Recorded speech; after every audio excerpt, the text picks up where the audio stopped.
avait une devise, c'était unique comme à bord.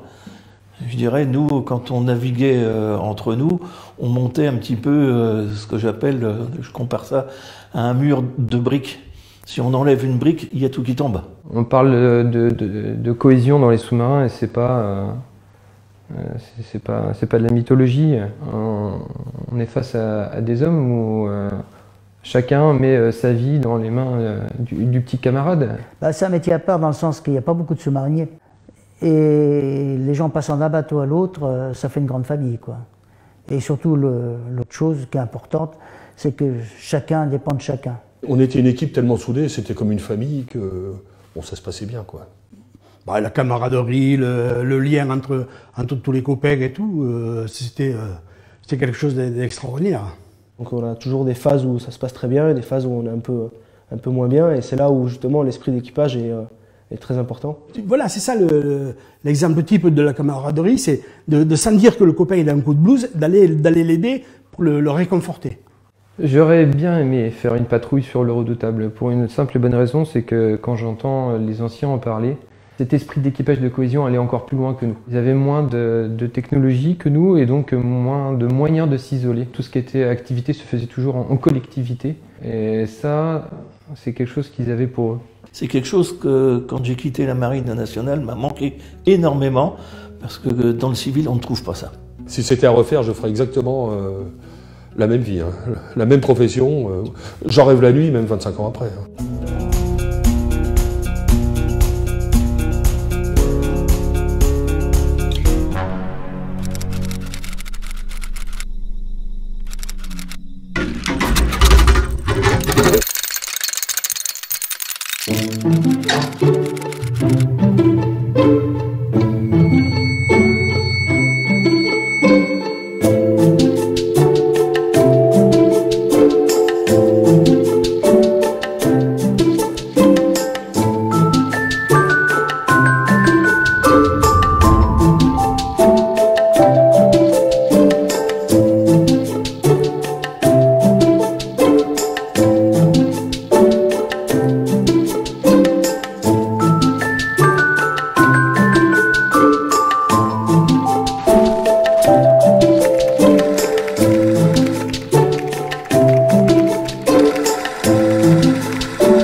Alors à cette époque-là, embarquer sur un sous-marin représentait une avancée technologique très supérieure à ce qu'on pouvait rencontrer sur les bateaux de surface. Maintenant, sur le point de vue pratique, je savais que j'avais le mal de mer.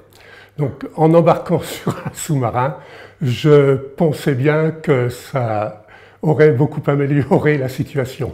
Alors moi c'est assez simple, j'ai découvert l'atome au collège en cours de physique et je voulais faire du nucléaire dès l'âge de 14 ans. Et à 15 ans, j'ai lu Tom Clancy, Octobre Rouge, et Fessenheim, parce que j'habitais pas très loin. D'EDF, là, c'est brutalement devenu moins intéressante et je savais que je voulais devenir sous-marinier. Il y avait une aura sur les sous-mariniers qui était due à la fois au danger. On sortait des accidents de la Minerve et de l'Eurydice, hein, donc un métier dangereux, et puis on associait ça à une élite. J'ai visité le sous-marin Doris qui était en hyper à Cherbourg, c'était en 78. Et là, quand j'ai vu les conditions de vie à bord, la sympathie des gens, l'esprit d'équipe qu'il y avait, j'ai dit « oh, ça c'est pour moi ». Tout ce mystère qui se fait autour suscite forcément la curiosité. Et après, on apprend très vite que c'est un milieu assez fermé avec des personnes très intéressantes. Le poste le plus court, c'était les sous-mariniers et personne ne voulait y aller, alors j'y suis allé. Bon, c'est surtout plus intéressant financièrement après. Vous savez, quand vous avez gratté les fonds de culotte dans votre jeunesse, c'est normal. Alors, ce qui est motivé pour venir sous-marinier, ben, c'est un petit peu comme tout le monde, suivre les copains qui voulaient également venir sous-marinier. Parce que c'est la petite famille dans la marine, plus l'aspect du bateau qui est assez secret. Pour s'en savoir plus là-dedans, il faut y adhérer. J'étais curieux de savoir comment on pouvait vivre sous l'eau, à bord, enfermé dans une simple petite coquille. Et très vite, j'ai pris le goût de la camaraderie et de la fraternité qu'il y a à bord. Et ça, j'ai jamais pu m'en séparer ni l'oublier.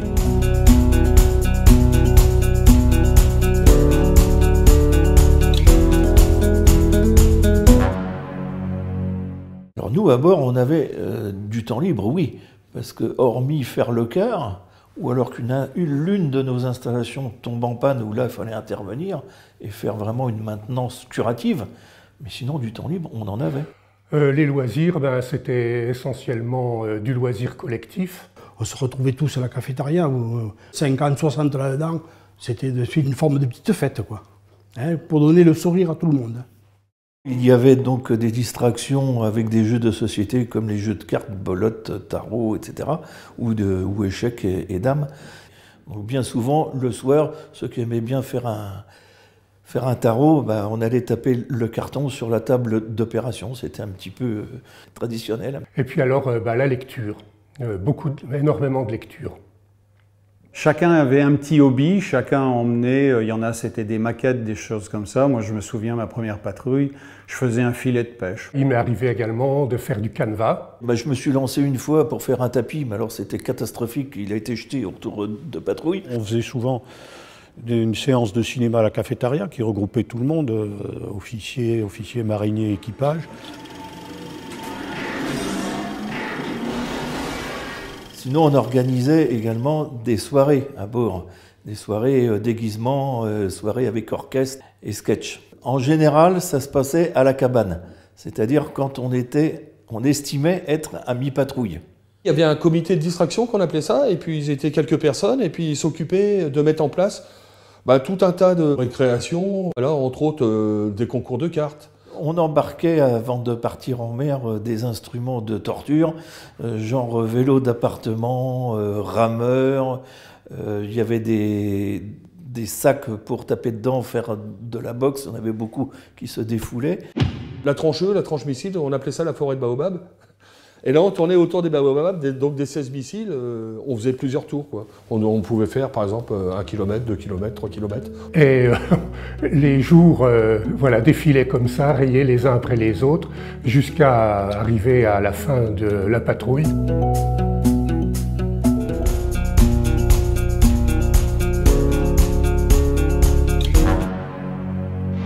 C'est le 29 mars 1967, dans l'arsenal de Cherbourg, que le redoutable, premier sous-marin atomique français, allait être lancé par le président de la République française. Le redoutable, doté d'un moteur atomique lui permettant de faire 5 fois le tour de la Terre, est le plus gros sous-marin jamais sorti d'un arsenal européen. Ce qu'il faut bien comprendre, c'est qu'un sous-marin nucléaire, c'est un objet technologique incroyable. C'est l'objet le plus compliqué qui est fabriqué par l'homme. C'est même plus compliqué qu'une station spatiale.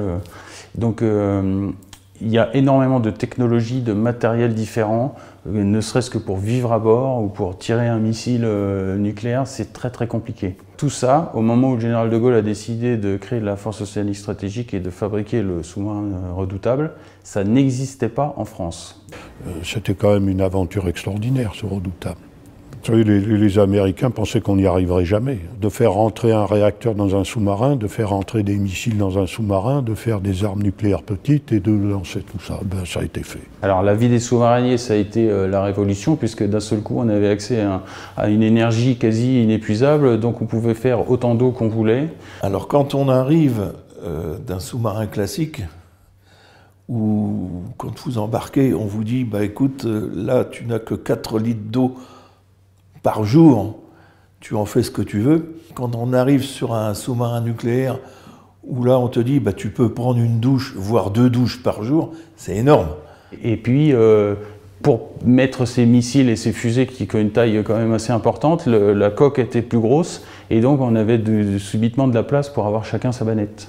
Et donc ça a eu des retombées sur notre vie de tous les jours, puisqu'il a fallu des ordinateurs à bord, ça n'existait pas au début des années 70. La France a développé une industrie informatique. Il y a eu les fusées pour lancer les missiles, ce qui a débouché derrière sur le programme Ariane. Et c'est une aventure qu'on aurait aimé vivre, parce que partir d'un tout petit sous-marin avec un moteur diesel et arriver à un énorme sous-marin avec des missiles et une chaufferie nucléaire, c'est une aventure extraordinaire. Alors, c'est vrai que la nourriture, c'était très important. Déjà, on mangeait très très bien. Là, il faut dire que c'était fantastique, à tel point que aux alentours de la mi-patrouille, le médecin, il nous faisait tous passer sur la balance.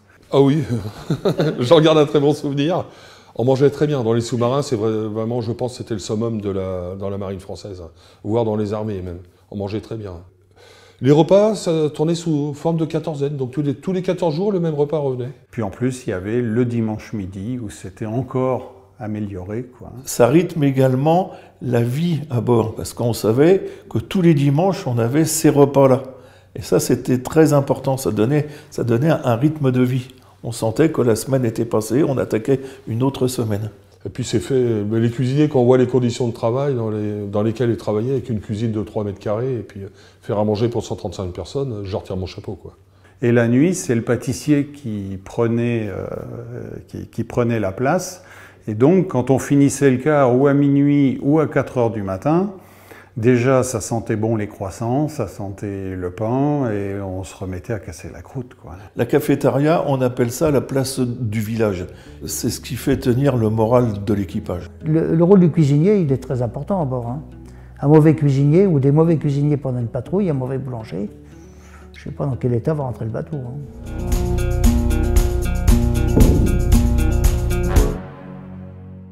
Si vous voulez, dans un sous-marin, à la limite, le type que vous n'aimez pas, il peut vous sauver la vie demain. Donc, clairement, moi, je n'ai jamais eu à vivre de conflit. Plus à la fin de la patrouille arrivait, plus on sentait que les gens étaient un petit peu sensibles. Et j'ai tendance à dire que plus on faisait attention. Bon, psychologiquement parlant, on était quand même, je pense, triés sur le volet. Et on avait un esprit relativement calme et qui perdait pas ses moyens pour un oui, pour un non, quoi. On passait devant un psychologue, devant des médecins, et puis pour savoir si on était apte à supporter ça, quoi. Un confinement de 70 jours coupé du monde, quoi. Si jamais on ne s'entendait pas avec quelqu'un particulièrement, on cherche à éviter cette personne-là. On ne va pas aller à un conflit qui pourrait dégénérer. Mais personnellement, je ne l'ai jamais vécu, ça. Quand quelqu'un ne me revenait pas, j'essayais de le fuir. Et puis ça évitait d'avoir des discussions un petit peu provocatrices. Au poste de quart, chaque individu était seul devant son installation. Donc c'était 4 heures vraiment face à soi. Je pense que c'était là le meilleur endroit pour s'isoler. Il y avait des règles. À bord, on ne parle pas de religion, on ne parle pas de politique et on ne parle pas de travail. Donc quand des gens enfreignaient ces règles, on leur plaçait un petit objet comme ça qui montrait qu'ils étaient en train de franchir une frontière qu'ils n'auraient pas dû. Le mur en question qu'on voit, c'est le mur de la vie privée. Alors c'était une tradition spécifique et c'est particulier au carré des officiers. Je pense, j'espère qu'elle se perpétue, mais on ne les trouvait pas sur tous les bateaux, pas forcément.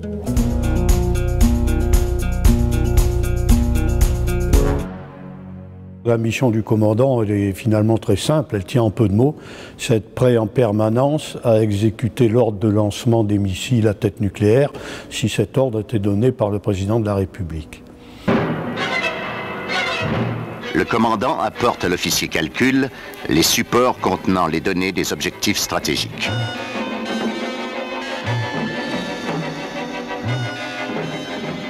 À un pont de distance, le commandant et son second introduisent les données complémentaires dans les calculateurs qui ne les prendront en compte que si les deux officiers les reproduisent identiquement. 4, 3, 2, 1, feu! On y a réfléchi, on l'a accepté. On l'accepte dans la mesure où on sait qu'on est dans une démocratie, que celui qui va donner l'ordre, c'est un président élu. On ne le voit pas forcément imaginer tout seul en pyjama chez lui et dire « tiens, je vais déclencher une guerre ». Finalement, le commandant du sous-marin nucléaire lanceur d'engins a une très grande liberté. On vous donne un bateau, un équipage, des endroits où aller assez vastes, et puis vous êtes seul. Vous vous rendrez compte en rentrant, mais encore on ne vous demande pas des choses extraordinaires, et jusque-là, vous imaginez, vous menez votre patrouille comme vous l'entendez. Le management des hommes était finalement très facile, parce qu'on a affaire à des volontaires, motivés, extrêmement compétents, très dévoués et faciles à commander.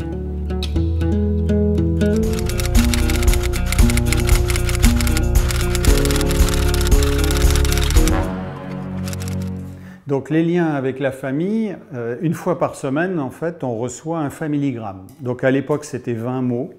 Et puis également, sans mauvaises nouvelles. C'est-à-dire que les mauvaises nouvelles, on vous les donne pas, quoi, hein, ce qui est assez logique. On ne va pas perturber les gens alors qu'ils ont encore 50 jours de patrouille à faire, quoi. Et bizarrement, ces 20 mots, ben, ils sont très attendus.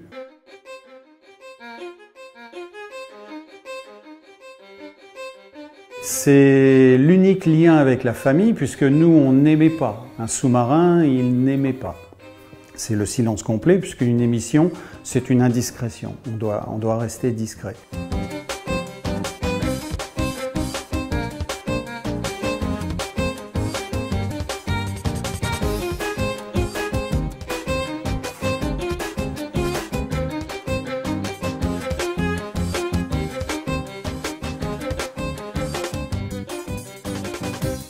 Et donc, chaque mot doit être parfaitement explicite. Il ne doit pas y avoir de notion de code. C'est-à-dire, en fait, la marine, le BACF, c'était le bureau d'aide aux familles, doit comprendre absolument tout ce qu'il y a dans le familigramme. Il ne doit rien y avoir de caché, quoi.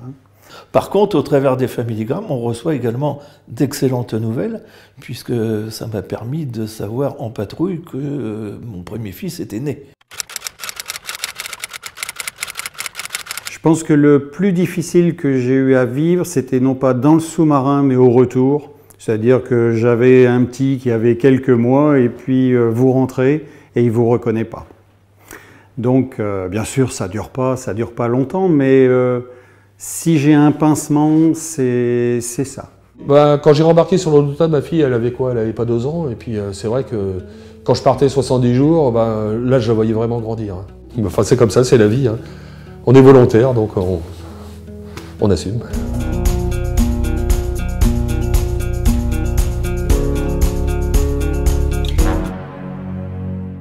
On est en 1989, le sous-marin Le Redoutable, construit à l'arsenal de Cherbourg, revient à Cherbourg définitivement. Il a fini son cycle de patrouille et il va être démantelé et se pose la question, une fois le cœur nucléaire retiré, de son avenir. Et des amiraux se posent la question effectivement sur Cherbourg. Il a entendu parler d'une réflexion autour d'une future cité de la mer, etc. Et donc l'idée apparaît que le Redoutable pourrait venir au cœur de cette cité. 1991, je suis parlementaire, le ministre de la Défense, Jean-Pierre Chevènement, puis son successeur Pierre Jox, à la Défense, propose que ce sous-marin vienne, et là commencent des négociations sur le coût du démantèlement, le coût de la scénographie, le coût de la mise en sécurité pour que le public puisse pénétrer, visiter en toute sécurité un sous-marin, et si possible aussi avec une scénographie intérieure qui fasse que, en gros, l'équipage aurait quitté le sous-marin une demi-heure auparavant. Voilà, c'était ça l'objectif. Après, il y a eu des années de travail de la part de DCN, à l'époque, enfin c'est DCNS maintenant. Ensuite, il va y avoir pendant 2-3 ans un travail sur la création d'un commentaire audio avec DCN, la marine, pour essayer de trouver quelque chose qui va accrocher les gens. Et donc le 4 juillet 2000, le Redoutable arrive à la future cité de la mer qui, elle, ouvrira en 2002.